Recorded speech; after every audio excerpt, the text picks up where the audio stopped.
ఎదిరించినను నన్ను సోలిపోనీయక సారిపోయిన పాతగనను చేజారిపోనీయక శోధనలను ఎదిరించినను నన్ను సోలిపోనీయక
నేను సారిపై ఉన్న పాత్రను ఆయన చాలా సార్లు విడిపోయాను, నీకు వ్యతిరేకమైన పనులు చేశాను.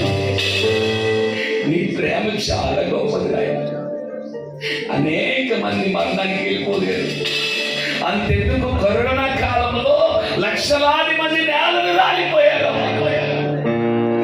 నువ్వు నన్ను జ్ఞాపకం చేస్తున్నావు, రక్షణ పొందడానికి ఊపిరిచ్చావు ఆయన.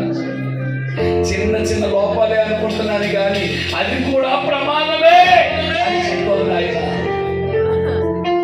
వచ్చి వెళ్ళిపోతున్నాను కానీ కాల్చబడట్లేదు నాయన, పరిశుద్ధాత్మతో కాల్చబడి నేను కరుణిస్తున్నాను.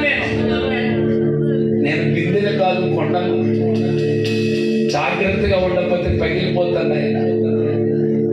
అలా పగిలిపోకుండా నీ చేతులు విలువలేని ఈ మట్టికి ఎంత విలువ తీసుకొచ్చావు నాయన. మరొకసారి దగ్గరగా చప్పడి కొట్టి ప్రభువును దానం చేద్దాం, ప్రభువుకి మహిమ చెల్లిద్దాం. ఈ రాత్రి పరిశుద్ధాత్మ దేవుడు నాతోనే మాట్లాడాడు. యేసు క్రీస్తు మహారాజుకి